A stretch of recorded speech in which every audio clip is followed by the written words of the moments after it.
What's going on, guys? Welcome back to LOI Fan TV for another edition of the LOI Transfer Show. You guys have been absolutely loving this series so far in the off season. The results have been amazing. I think we're hitting kind of nearly 1,000 views in these LOI Transfer shows, hitting great likes. So if you can hit 100 likes yet again, guys, that would just show that you want me to keep bringing these out kind of consistently enough. So it is really appreciated, all of your support on these videos so far. And yeah, just please do subscribe if you are new and to stay up to date with all that good stuff. We are also now available on Spotify, so if that's more of your thing, if you like to stick in the headphones in, going for a run, sitting on a train, whatever you're doing, if you want to stick the headphones in, stick the phone in the pocket, not be watching it, go for the Spotify run there as well. If you are listening, and please do give us a 5-star rating on the app. It is much appreciated. We want to try and grow our platform a little bit more on Spotify. We've seen the numbers grow there. We've seen them grow the last little while, which is fantastic. And thank you so much to everyone who is tuning in over on Spotify. But if you are over there, please do drop us a little 5-star rating and comment or whatever, all that good stuff you can do and share it around or whatever. So it is much appreciated, all of your support across all our different platforms and everything. If you want to stay up to date with our socials, they're in the description down below as well. But without further ado, you guys came here to hear about all of the latest transfer updates, and I have got plenty for you guys today. I'm going to run through all 10 Premier Division sides once again.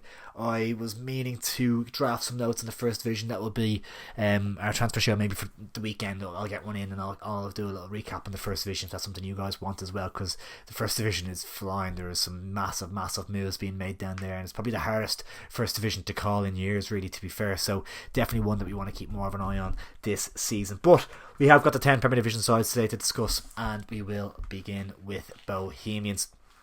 And as you can see from the title of this video, it's probably going to be something like Striker Roulette, or the Striker Hunt is on, or the Striker Search is on, or something.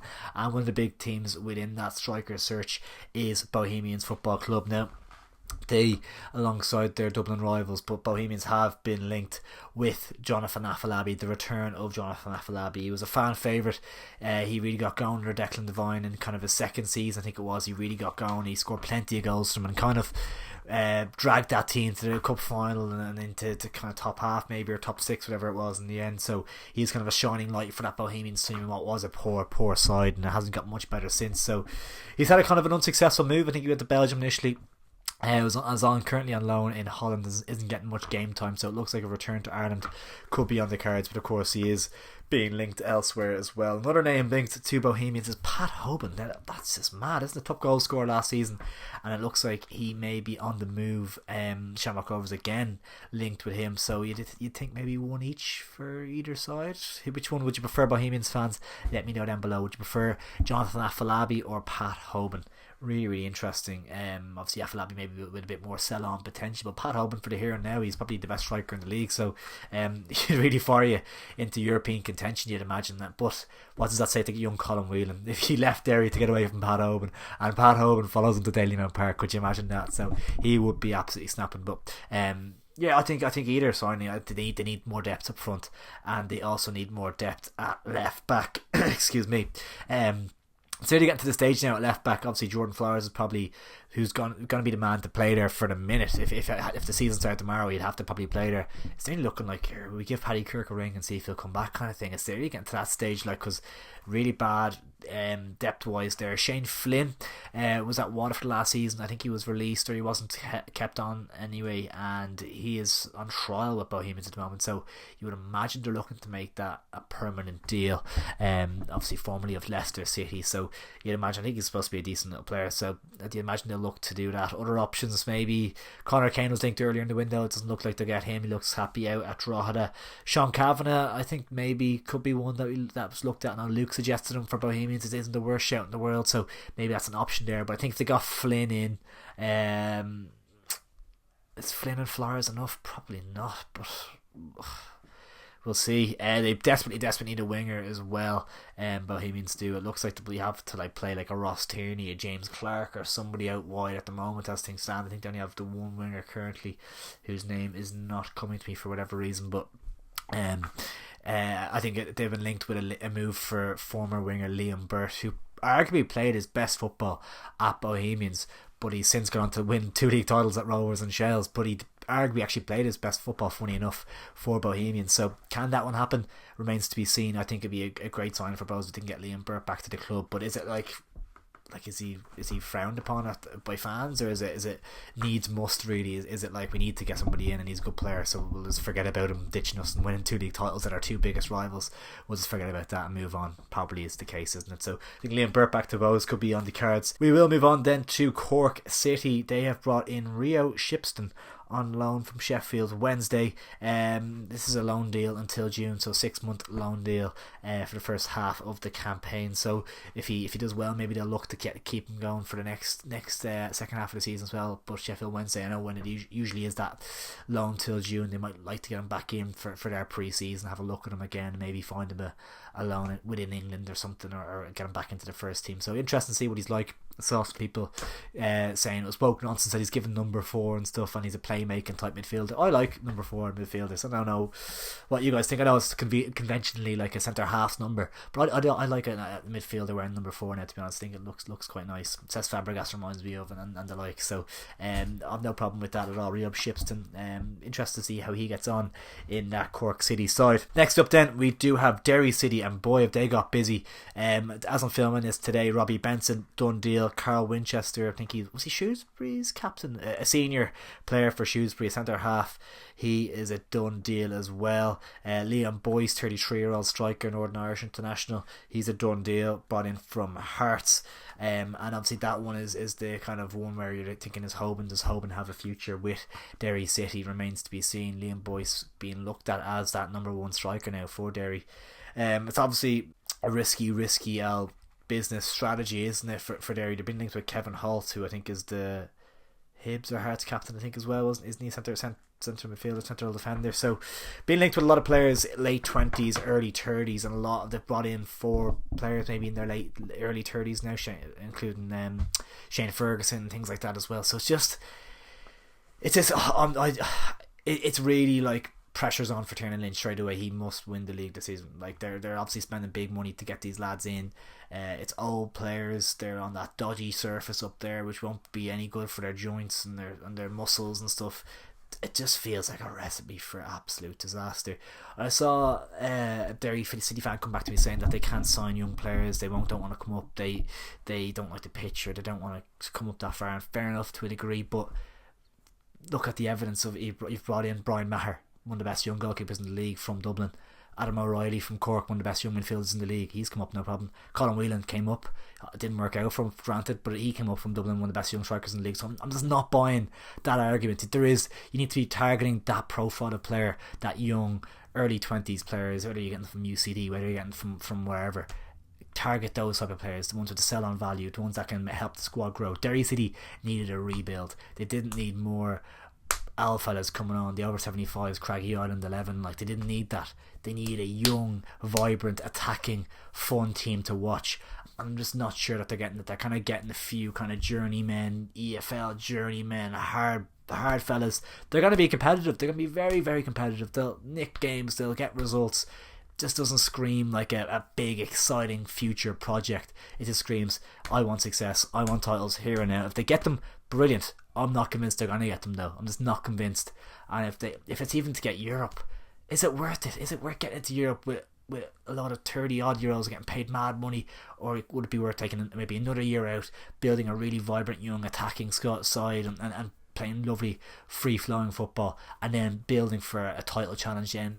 That's what I prefer to see. If I was a Derry City supporter myself, more of the signings like your Mahers, O'Reillys and Whelans, more of those types of signings rather than Winchesters and Boyces and all these Robbie Bensons. Like it doesn't inspire me whatsoever. But if they go win the league, I'm a fool, I'm an idiot, but just for me, it isn't the right direction for the club, in my humble opinion. But if there's any Derry City fans watching who disagree with me, please let me know down in the comments below what your thoughts have been on the business so far. Like Gavin White, I don't mind that, 28, and a free agent coming from Portsmouth. I don't mind that. Like you can mix and match and bring in a couple of, if you bring in one of the lads that are in their 30s, fine, nice blend. And if we can try to get European football, but it just feels like a bad approach in my book. But Let me know what you think down in the comments below. We will move on to Drogheda United rather, and Jack Keeney has moved to Cliftonville, which is a bit of a blow for them, but they have brought in Paul Doyle,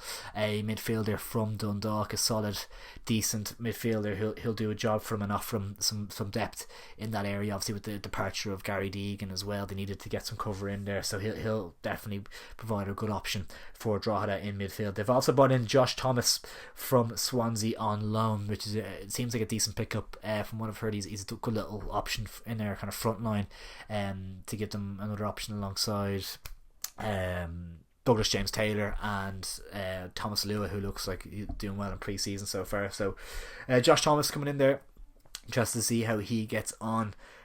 But Drogheda slowly building a nice little team. Obviously Alicia Ahui as well, also coming back to the club, which is a big sigh of relief for them. Walsall picked him up. Obviously I think he was a free agent. Walsall signed him on an 18-month deal, loaned him to their sister club Drogheda for the year, so that's a fantastic bit of business for Drogheda. They'll be delighted to get him back. He was instrumental in them winning the cup last season and everything, so he's a fantastic pickup for Drogheda and a massive sigh of relief. Galway United then, and they've made a couple of mad signings.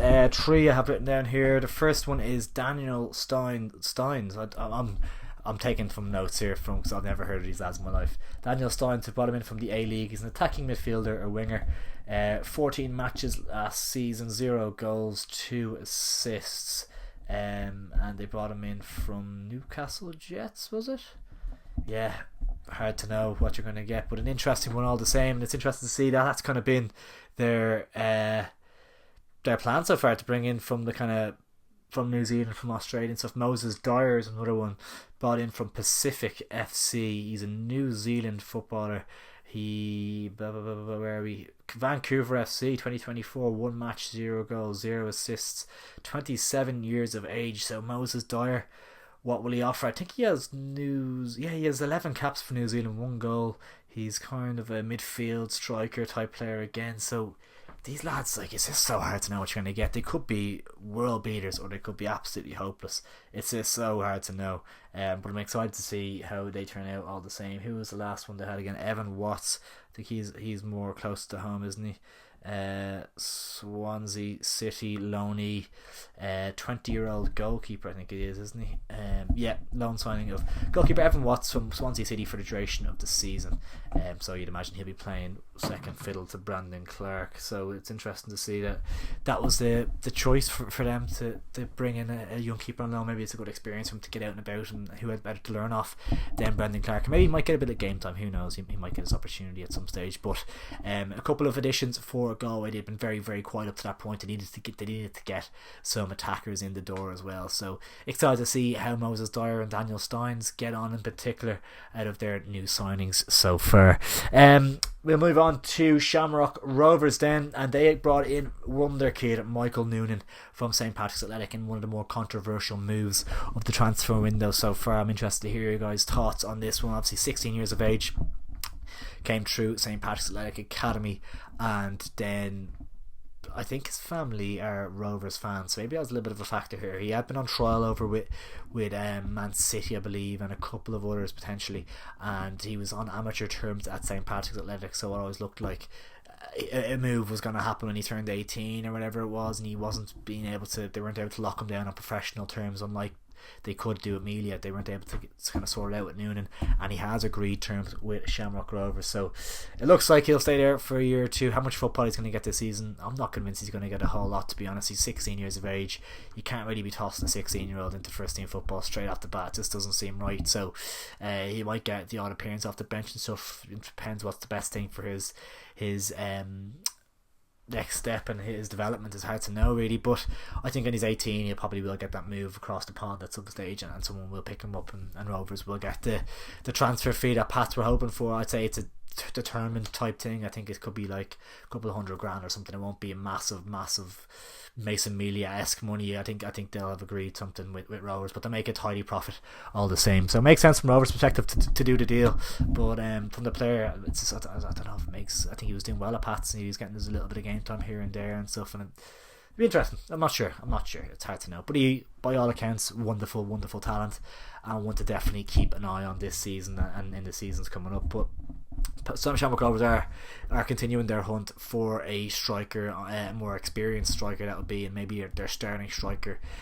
So obviously the departure of Johnny Kenny has left a huge hole to fill. Can Aaron Green do that? Probably not. Can Rory Gaffney do that? Is he still even alive? Who knows? So their attention is turned to the two lads that Bohemians are looking at as well. Pat Hoban, obviously at Derry, is he surplus to requirements at Derry? It's crazy if so, and it's crazy to even say that, but he could potentially be. Jonathan Afolabi as well, another one that they're looking at, and I could just see him at Rovers. I think it just fits, doesn't it? It just seems like it fits. So it'll be interesting to see who Rovers opt for. You imagine that the pick of those two, and then maybe Bowes will get the other one or something. So be interesting to see. Rovers fans, let me know in the comments below, who would you like to get out of those two? Or is there a different striker you prefer? Let me know down below. Darragh Burns to Rovers, looks like a matter of time. I think they've agreed a deal with MK Dons, so I think it's just personal terms to be bashed out. So matter of time there. The departure of Sean Horley is a little bit of a gap at the back for Rovers, so I wouldn't be surprised to see them go for a centre half or something along those lines, get a little bit extra cover in there. Don't be surprised to see that. I could see them opting for another option in there just for a little bit more depth, but outside of that, not a huge amount else to do for Rovers, I don't think.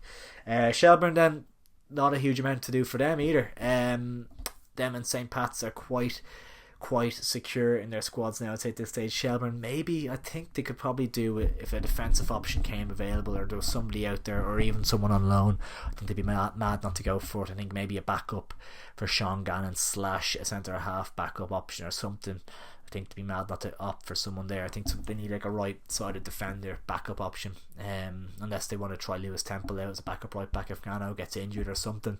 Who knows? But I think that's the only place Shelbourne are left a little bit lacking is at the back. They could maybe do one option, or maybe if a quality player became available to snap him up. But I think maybe a little bit of cover on that right hand side of the defence could be worthwhile for Shells. But outside of that, they're more or less set. Sligo Rovers then continuing that kind of west of Ireland trend towards signing players from New Zealand and Australia and that side of the world. They have brought in Oscar Van Hattem from Wellington Phoenix. Played 41 games for them, scored 1 goal between 2021 to 25. A New Zealand international, 2 appearances for New Zealand in 2024. Wellington Phoenix, yeah. Sligo Rovers picked him up on a 1-year contract, so it'd be interesting to see what he's like. He's a forward. Doesn't seem like he scores many goals for a forward, but made his debut against the Solomon Islands on the 18th of June. Yeah, hard to know again, isn't it? It's really hard to know what he's going to be like, but who knows. 1 goal for Wellington Phoenix last season, so yeah, not the most inspiring thing in the world, but who knows, he could be one that surprises us all. And Sligo do have a decent track record. He's only 22 years old as well, and he's a winger, so Sligo have a good track record of bringing in random lads that seem to do alright, so we'll see how he gets on. Sligo Rovers also brought in Harvey Lintott on loan from Northampton Town until the end of June. Yeah, he signs on a half-season loan deal from Northampton Town, and he is a fullback. Yeah, he's come out and said he thinks European football has to be the target for Sligo, and will be doing all we can as a group to achieve that. Obviously, with J.R. Wilson departing the club, Sligo were on the lookout for a right back, and they feel like they brought in this one of real quality in Harvey to replace the outgoing J.R. Wilson, and he's played in League 1 and League 2, so good experience under his belt already, so that seems like a good little acquisition for Sligo Rovers in a position that they certainly needed somebody in. So yeah, good little signing for Sligo, but I feel like they've more to do to bulk out their squad a little bit more before the transfer window slams shut. St. Pat's then, they signed Conor Carty last week on a permanent deal from Bolton Wanderers, and he comes in as probably third choice striker now behind Aidan Keena and Mason Melia. How much game time will Conor Carty get? Hard to know. It's hard to know. Kenny tends to play with just one up front. I think Conor Carty was linked to Bohemians, and for me that seemed like the more logical step for his career. I think he would have got more game time at Bows. Don't think he's going to get much of a sniff at Pats. Not the most prolific striker in the world. He's kind of a workhorse. He puts himself about. He never let you down. Very honest player, but not the most technically gifted, not the best goal scorer ever. And I just think a move to Bowes could have worked well alongside Colin Whelan. I think they're more likely they could play a 2 up front or something, and you get more game time there at Whelan.